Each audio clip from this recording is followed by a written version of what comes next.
Good afternoon, and welcome to Howard University's Wellness Collective.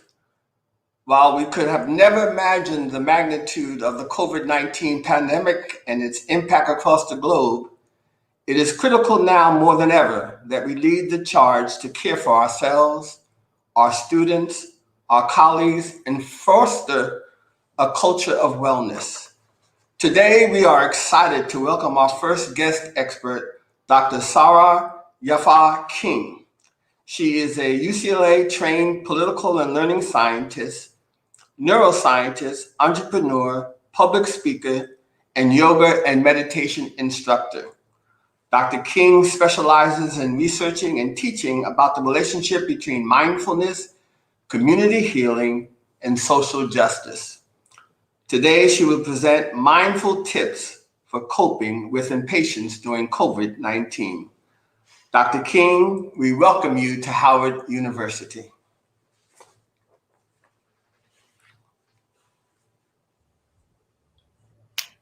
Hi, good afternoon, everyone. Thank you so much for having me in your midst today. It's an absolute honor to be joining with you today. I'm going to be switching over to my presentation right now so that we can get started on this lovely occasion together.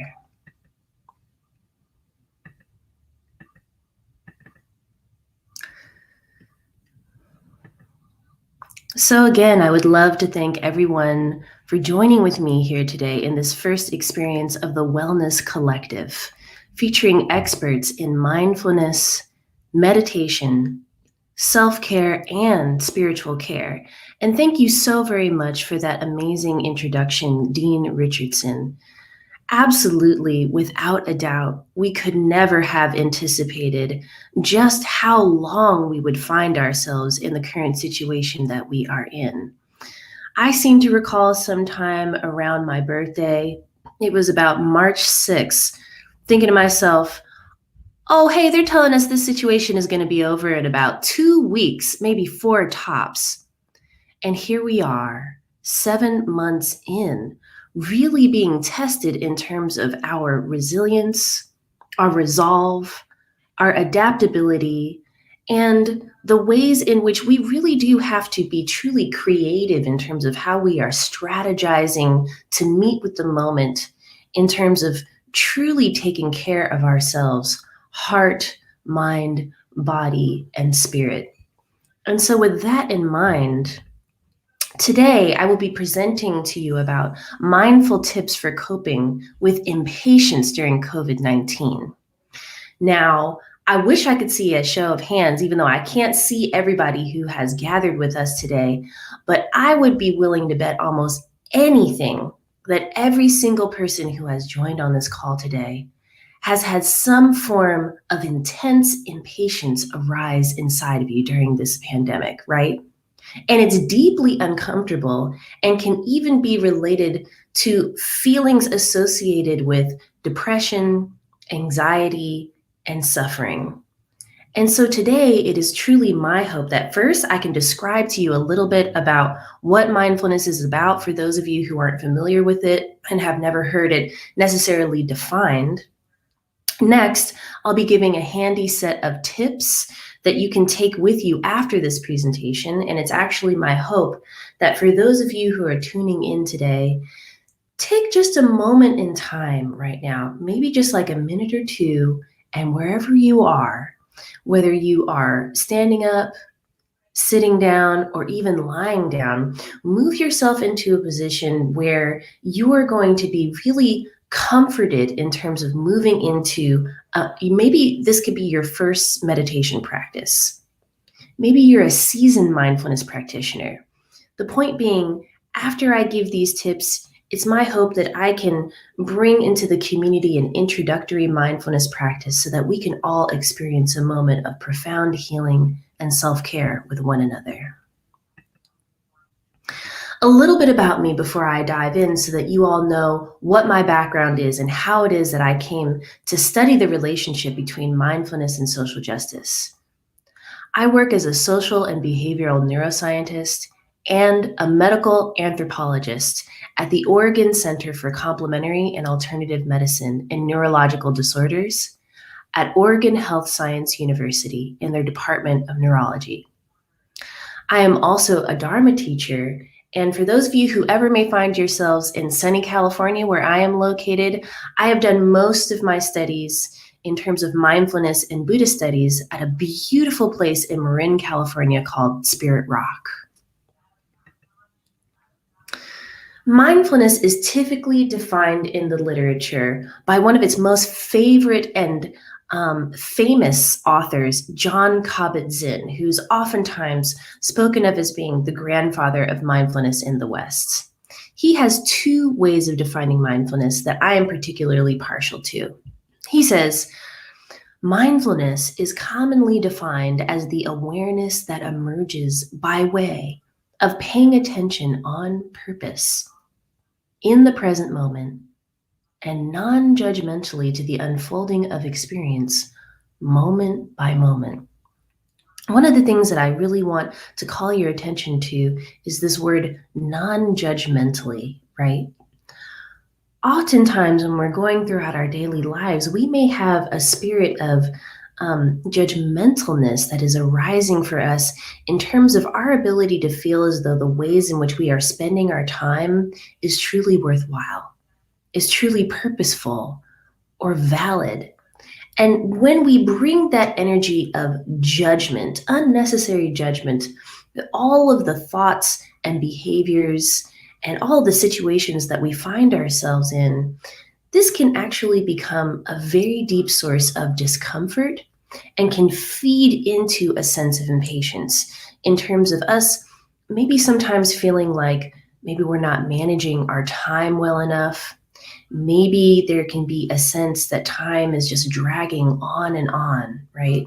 Because of this very unique circumstance that we find ourselves in, where so many of the different habits that we had and places that we used to go and people who we used to see have been taken away due to the experience of COVID-19. Another of the definitions that Dr. Jon Kabat-Zinn usually puts forth that I really enjoy is mindfulness is our usual pattern of going through our lives is actually not to be aware of life unfolding as it happens. Sometimes we are caught in the multiplicity of how much there is to do, how much to be entertained by. I know y'all are resonating with this. How much to think about and how much we are consumed by how our life should be or could be or would be or is not. Right?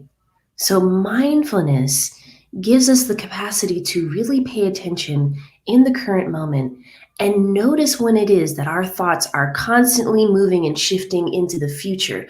Thoughts about who we want to be, what we want to become, how much money we want to make. Are we going to get there? Are things ever going to change, right? Or our mind can be steadily sweeping backward into the past. Why did this happen? Why did this person say that? X and Y, Z circumstance that arose in my life was not good enough. We can find ourselves really caught in between these thoughts about the past and desires for the future, and we can truly be missing what is happening in this moment, in this here and now, the richness of what is arising for us. And I'm here to tell you today that there is truly something incredibly empowering and healing about tapping into our capacity to slow down and savor exactly where it is that we are. Now, this doesn't mean that when you slow down in the present moment that everything is going to be present and pretty. But what it does mean, by taking this emphatic pause, you give yourself more spaciousness around having a capacity to respond to what is arising in the current moment, rather than to be in a constant place of reactivity where it's like you're getting pulled around by this thought and that, and you're having a certain sense of choice being taken away from you by the fact that you're no longer in the present moment. And so I am here today because I would love to share a space of compassion for you all and just recognize that you might be under a great deal of stress right now as you are navigating all of the immense changes that have been asked of us as a society.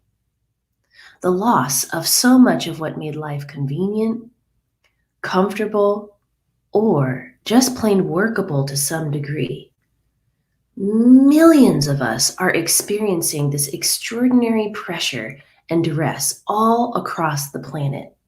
So what are we to do about that? What are we to do about that unique type of pressure that can arise within the heart and the mind and start making us feel extremely antsy, start making us feel as though we can't wait for this particular moment in time to get over with? Here is where I would like to share some very practical tips with you. And if possible, even in this moment, if you find yourself seated in a chair or on a sofa or wherever you are, see if you can move yourself to a place where you can allow the body to be comfortably supported and relax and tune into some of these tips that I'm giving, because these tips are tips that you can, I hope, actually feel inside of your body. So my first set of tips is this. When an impatient thought is arising in your mind, ask yourself, what are the accompanying feelings and sensations that are arising in my body? And here's what I mean by that. An impatient thought arising in the mind is going to come in the form of a narrative, right? Because the mind is always in conversation with you. So an impatient thought might be arising like, oh, when is this going to be over with, right? When am I going to stop feeling this way? Those are the words that arise inside of the mind. But if you can stop and check back into the sensations inside of the body, you may notice, even if you put your hand on your heart right now, you may notice that there can be some tightness around the heart. Maybe you may have a stress pattern that's arising around the throat in terms of some tension around there. You can even check as I'm talking right now. You can try stopping exactly where you are right now. Experiment with me and take a few long, deep breaths. Do it with me right now.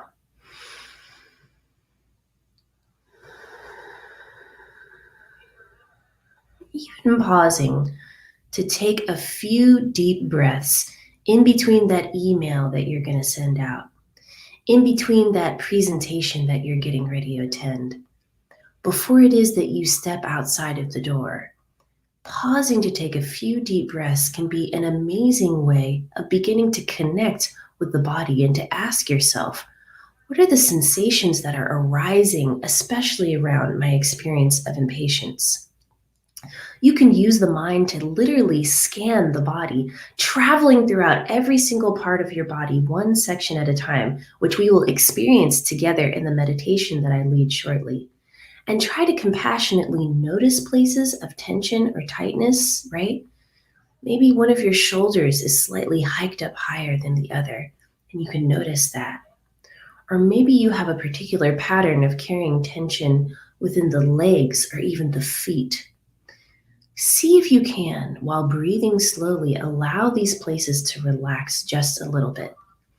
And as you relax the body, you can also notice if the intensity of your thoughts or your feelings of impatience, they too may begin to shift or to change. The next set of tips that I have is notice what the underlying tone of your thoughts is when you are feeling impatient, right? Because you might be saying to yourself, oh, I'm feeling impatience right now, but maybe there is worry, anger, confusion, sadness, or pain also in the background. It is a very important act of self-care to begin to notice that there can be many different kinds of even negative emotions arising at one time that we might be calling impatience, but it can have the flavor of something else. And remember that whatever it is that you're experiencing emotionally, this is a perfectly intelligent response to these incredibly stressful times that we are living in. So whatever your answer is, ask yourself, what is in my control in this moment, right? Do your very best in every moment to identify what is totally out of your control. And then once you have identified what is in your control, acknowledge whatever emotions are coming up, right? You can say to yourself, in what way can I respond to my situation? Or can I ask for support in responding to what is causing me to feel impatient? That would feel empowering or compassionate to me right now. And what I mean by this is, a lot of the time, referring back to the ways in which our minds are constantly traveling into what we would like to see happen in the future, or they're traveling into the past and they're worrying and wondering about what he said and she said and what coulda, shoulda, woulda done better in the past, right? I'm here to tell you that everything that has happened in the past, as well as what is to come in the future, is not in your control. What is in your control is right here, right now, in this present moment. You can't control the way that other people are going to react or respond to you, but what you can do is really be in the practice of cultivating moment by moment awareness of the full complexity of whatever it is that you are feeling, so that you can truly turn toward that with your mindful practice and begin to practice some very radical self-care. Lastly, try to remember that impatience itself is not a problem. It is not a weakness. Even very intense impatience is not a sign that you are losing it. It is a perfectly normal, intelligent response to the ways as humans we sometimes feel just plain out of control. And I know that is how so many of us have been feeling during this pandemic. We may feel disoriented or even just plain bored. That is normal and natural too. Try to remember, you are not your thoughts. I'm going to say that one more time. Who you are is not your thoughts. You are far more expansive than that. Your thoughts and even your emotions are just like clouds. They are like weather passing by in the sky. If you can practice being the observer of your impatient thoughts and whatever emotions might accompany them, you just may be surprised at the kind of creativity that can truly arise in those moments. Now, we came here today to practice some mindfulness together. It's not good enough for me to just talk to you about practicing with mindfulness. I actually want to cultivate an atmosphere where we can come together and start to feel into these tips that I have been giving so far in this presentation. So if you wouldn't mind, wherever it is that you are, come to a seated, standing, or lying down, relaxing position, anything that you think is going to be most supportive to your practice right now. I oftentimes like to instruct the posture when moving into a beginning mindfulness meditation practice. So you want to have a posture that is upright and supportive yet relaxed. You can even imagine that there is a golden thread that starts from the very bottom of the feet and that goes all the way up through the center line of the body and pops out the center of the head, drawing the head up towards the sky. Sometimes this visual of a golden thread running through the body can be extremely helpful in terms of helping you to maintain posture throughout your practice. You want to place both hands somewhere in a comfortable and relaxed position on your lap. Some of you may feel very comfortable closing the eyes. Others, if that feels uncomfortable, can practice what's called a soft gaze, where you lower the eyes and you look just a couple of inches before the knees. Wherever you are, let's again take 3 of the deepest and longest breaths that you have this morning together.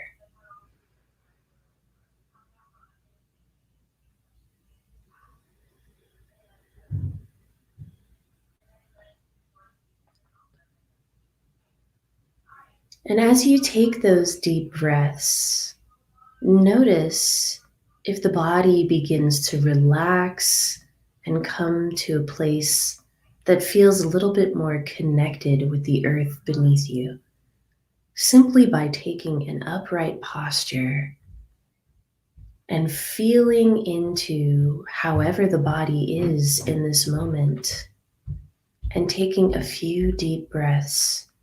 Already you may begin to notice the benefits of mindfulness. And wherever your feet are on the ground, begin to return the breath to a natural cadence and rhythm. And notice now if you can tell the difference between the way that the right foot and the left foot are meeting with the ground. Is the right foot or the left foot heavier than the other? When you bring your attention and your awareness in a simple act of noticing the bottoms of the feet and how they land on the ground,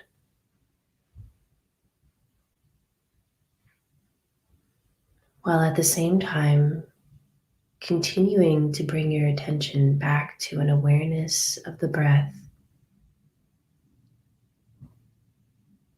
noticing each inhale and exhale. See if that has an impact on how you're holding your body.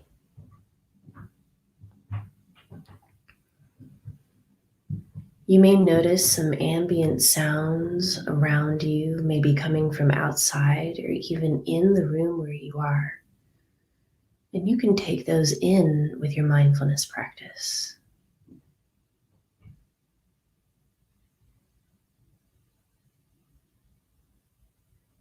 And as I said in the portion of this presentation that was about tips for coping with your thoughts,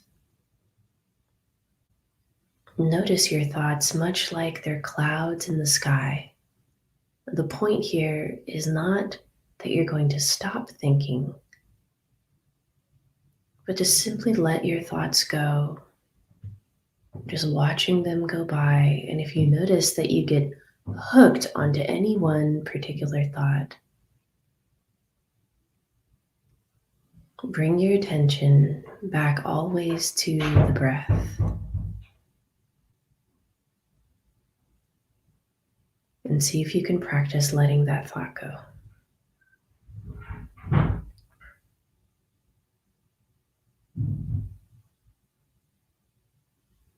Now bring your attention and awareness to the muscles of the right leg and the left leg, and see if you've been carrying any particular tension in either of those. What is the difference between the right and the left leg?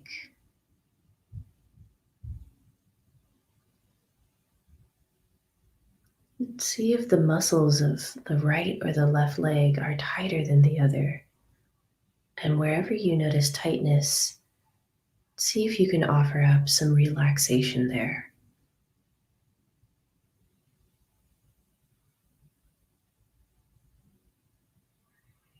Taking one more deep inhale and exhale here.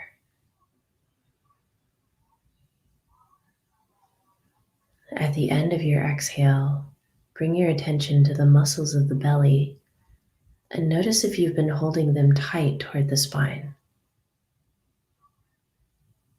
If you have, see if you can allow the muscles of the belly to become loose and relaxed, to whatever degree is possible. You might not have noticed how tight you were holding in the muscles of the stomach, which we oftentimes do in order to protect ourselves. Allowing the muscles of the belly to relax, please notice the impact that has on the rest of the body.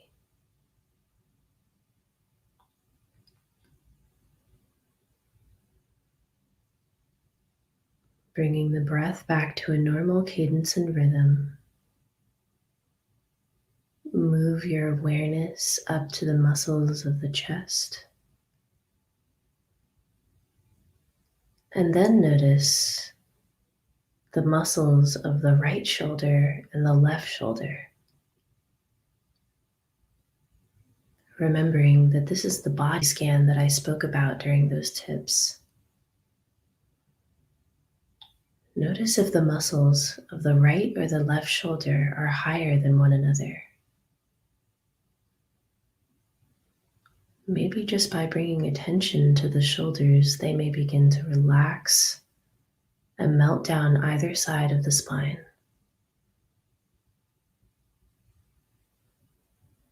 You may even find it helpful to gently rotate the shoulders here in circles forward a couple of times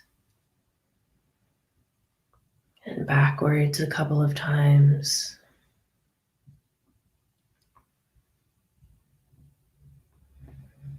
And then returning back to stillness.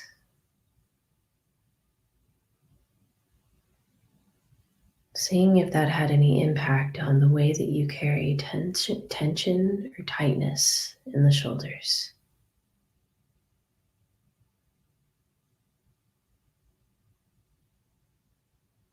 Noticing the sound of the room that you're in. And now bringing your attention to the muscles of the neck and the throat, which do so much to communicate for you all day, every day. And seeing if you can bring the same relaxation, whatever you were able to generate in the rest of the body, to the muscles of the throat and the neck.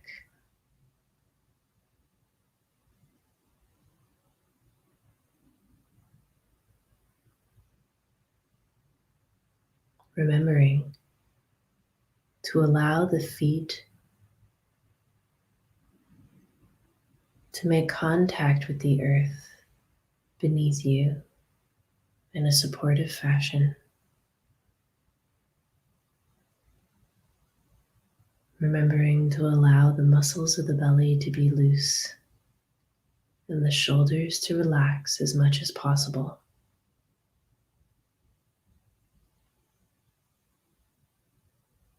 On your next inhale breath, moving your attention and awareness to the muscles of the chin, the jaw, the cheeks, behind the eyes and the forehead.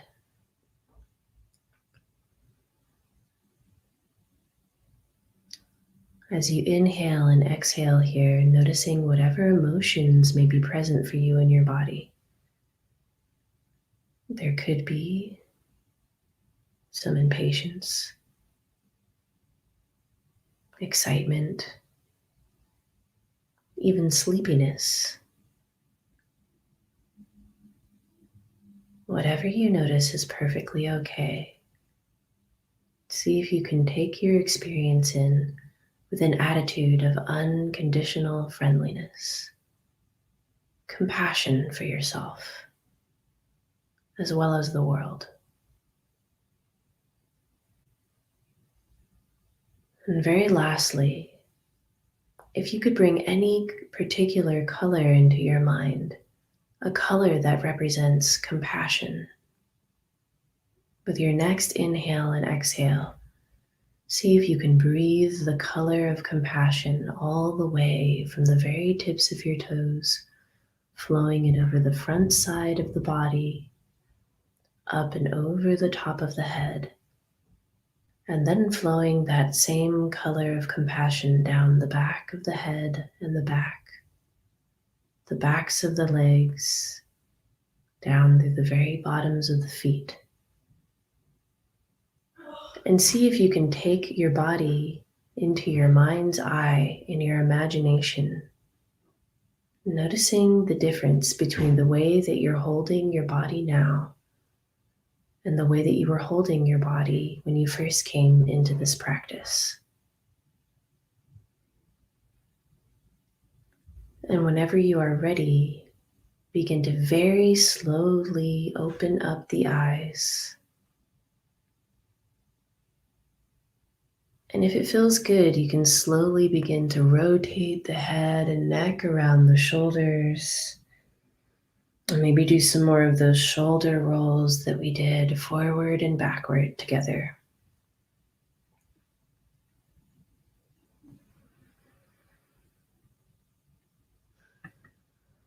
Thank you so much for sharing your practice with me today, everyone. And I just had a few more tips to share with you as I round out this presentation. Remember, before you do anything, check in with your body and your breath when you're feeling impatient. Taking 2 or 3 deep breaths, you can always ask yourself compassionately at any point in your day, where are the places that I'm holding tension in my body? Is my belly feeling extra tight? See if you can allow it to loosen. Ask yourself, are my shoulders hunched over or tightened towards my neck? Or are the muscles of my face squeezing or holding stress patterns? You can take 1, 2, or 3 minutes at any point in your day. Take a few deep breaths and scan the body, especially when you're feeling impatient. And the more that you cultivate this as a practice is the more that you can strengthen your mindful muscles.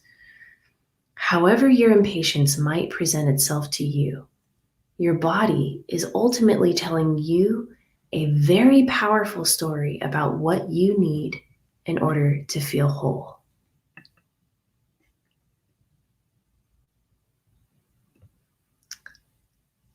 And that is the end of my presentation, everyone. I'm wondering, even though I see that we've gone just a few minutes over time, do we have time for questions? Or Dr. Richardson, would you like to come on and give the final remarks?